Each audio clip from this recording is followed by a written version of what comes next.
Let's start with the negative. Conor Gallagher. It's clear that he cannot play in a double pivot. He's just out of his depth. And we all know how stubborn Thomas Tuchel is. He'll keep on playing him as a double pivot. He played in a three-man midfield for Crystal Palace and he did wonders. But for Chelsea, he's playing in a two-man midfield. And I don't know why Thomas Tuchel is adamant in playing him there when clearly he's not adept at that kind of position. He's not like Loftus-Cheek. He doesn't have the discipline needed to play there. The warning signs were there against Leeds. He was out of his depth. The midfield was overran, but he continued to play him against Leicester, and Chelsea paid the price. In the first half, they paid the price. In both the challenges, Conor Gallagher went to his man at full pace, meaning if the player beats him to the ball, he's going to collide with him, whether he wants to or not. That's the only result based on how fast he was running. I predict that he will be loaned out after this performance and the performance last weekend. He clearly is not at the level Chelsea needs. So he needs to go out on loan, or if Thomas Tuchel values him, he may push him forward and replace Mason Mount. Supreme Raheem, as the commentator named him after his second goal. Besides the goal, he wasn't that amazing. He was doing just enough to get a 6 out of 10 rating after the match. But his movement was there. And his frustration was evident, especially in the first half, because of the lack of movement from the Chelsea players. He's used to players making runs throughout the 90 minutes at Man City, but that's not the type of football or movement Chelsea offers the men on the ball. So he will need to adapt and learn fast, because if not, he will be frustrated each and every time he makes a run and wants to pass or lay it off for someone. What I picked up in his first goal, it was that he didn't trust the players he was playing around, and he decided to take the game by the scruff of the neck and just score himself, because his teammates were not offering him the support required.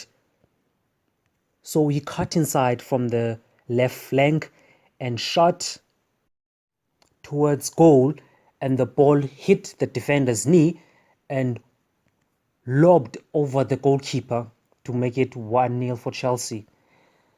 And the second goal was a typical Raheem Sterling goal. Typical back of the post tap in.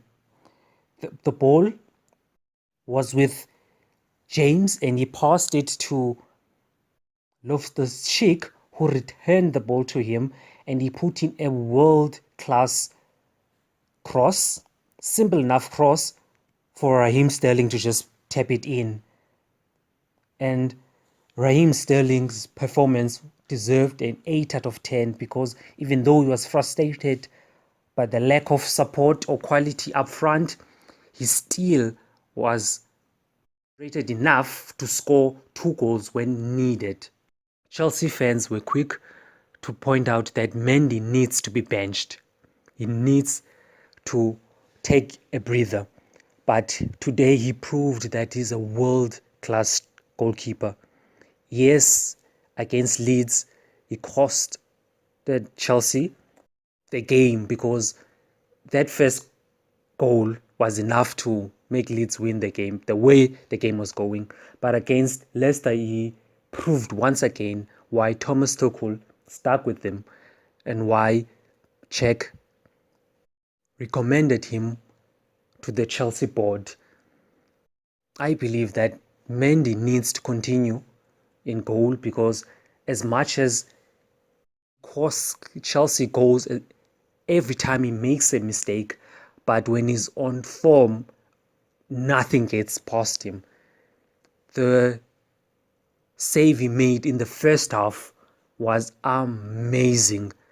It showed why he's the best, why the Chelsea fans love him when he's on form. So I'm happy for him, the fact that he once again proved why he's one of the best goalkeepers around. Mason Mount, it's a very, very worrisome sign that a third game in a row he's been absent. It's like he's no longer interested in playing football.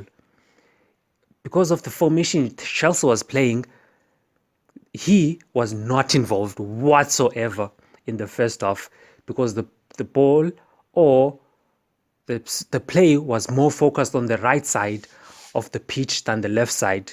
So obviously he wouldn't be as involved as we would like. But still, when he had the ball, he did nothing with it. I don't think he had more than 10 touches, but I may be incorrect.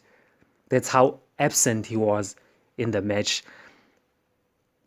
I think he needs a break. He needs to come off the bench. He needs to sit on the bench so that he can rise up. Because I think the fact that he's a starter now is getting to him. He's more arrogant. And arrogance does not do anything for the type of player Mason Mount is. He needs to stay hungry. He's no longer hungry now because he knows he's a starter. He's accomplished more than enough for his age. What would help him would be Thomas Tuchel playing a three-man midfield so that Mason Mount can come from deep positions and he will be able to affect the game even more. Playing him as one of the wingers is restricting him and his quality. Mason Mount is off form so much that even his pressing is non-existent. And we know Mason Mount is one of the best pressing players, especially for Chelsea. But even his pressing game is off. So benching him would do wonders for him. The funny thing is Chelsea played better with 10 men on the field than they did when they had 11 men.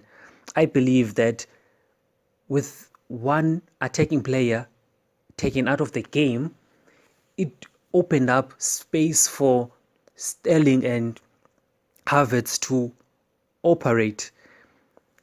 I also believe that proves that Chelsea can play with three men in midfield.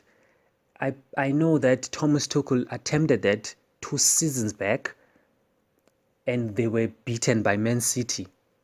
But I believe now they are more than capable of executing that formation well with Sterling in the team.